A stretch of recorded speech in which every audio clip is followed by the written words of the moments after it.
Well, it's 7:30, disconnected from ground power, everything put away, house locked up, and Christmas tree lights hanging down there. I don't care. I don't know. Anyway, so heading out now, 7:30. Good morning, it's Saturday, and I'm in Deming, New Mexico. 330 some odd miles from Phoenix. We did it in 9 hours, Stumpy and I. And he's spending his time on the couch as we travel. He seems to like that. We're in a little RV park, I think something vineyards, a pretty vineyards, little vineyard parking RV park. And as you can see, it's primarily trailers, lots of trailers, and lots of pickup trucks. And the reason is that a lot of parks cater to working men, guys who travel around to big construction sites. And apparently there's a lot of construction going on here in Deming. So when you come into RV parks, you see a lot of trailers and a lot of pick-em-up trucks. And so that's quite the deal for the RV parks. I mean, they make money because these guys rent by the month. And transients like me just pass through. I forgot to tell them that I needed a 50 amp service. So when I got here, they only had a 30 amp service. So I'm on 30 amps rather than 50 amps, which means I can only run one air conditioner at a time, can't run two. And if I'm afraid to fire up the microwave at the same time I have the air on, I just don't know if it'll handle it. So I'm not. I'm living crude. I didn't put the slide outs out. They're still in because they wouldn't go out. And I'm wondering if it's linked to the 30 amp service or not.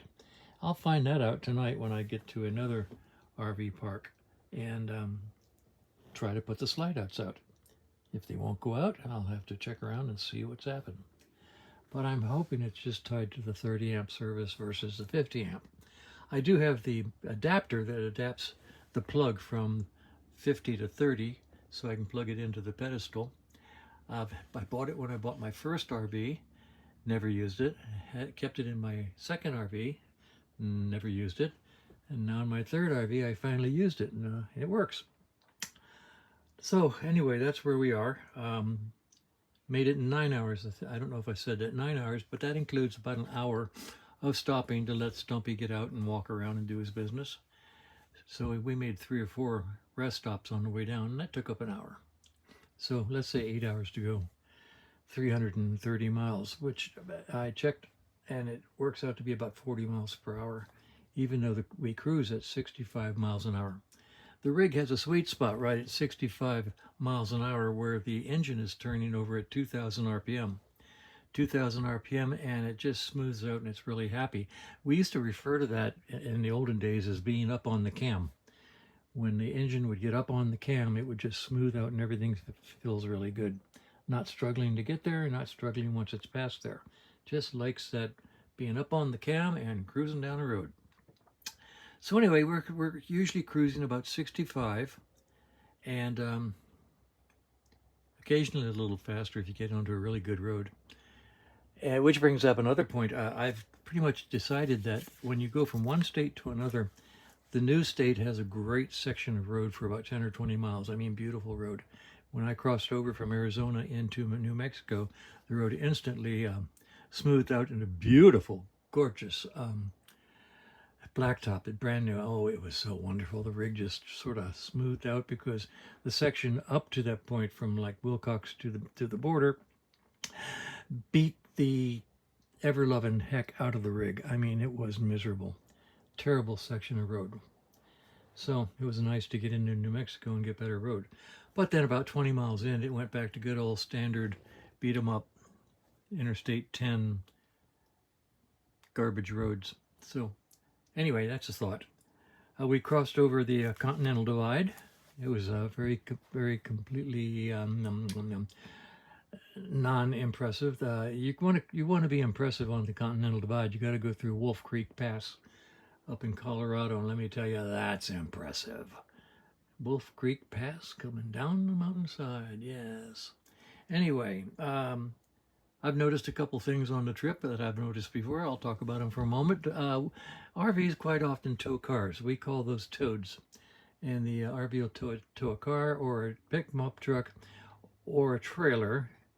I used to haul a trailer with a smart car behind my first RV.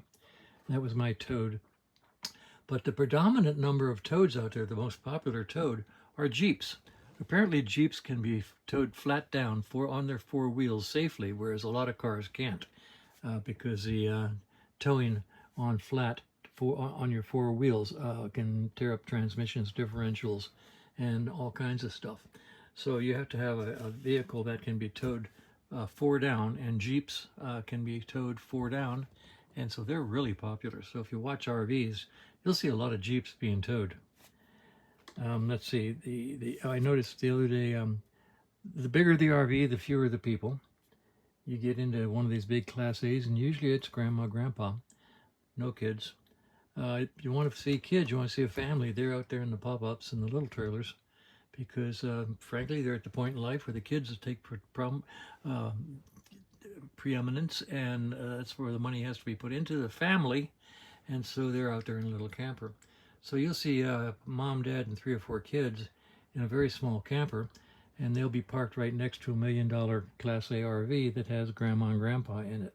And in my case, just me. Bigger the RV, the fewer the people.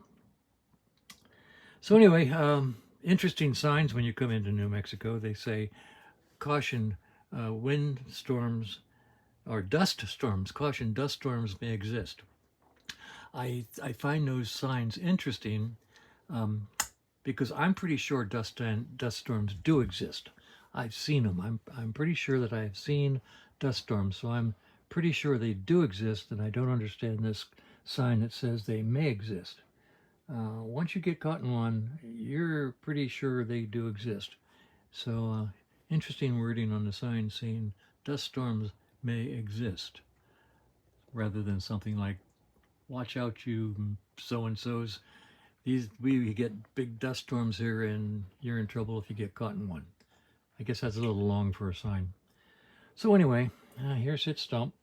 Here sits the Confuser. Here sits my coffee. And it's the morning, and I'm going to post this and then hit the road. Later.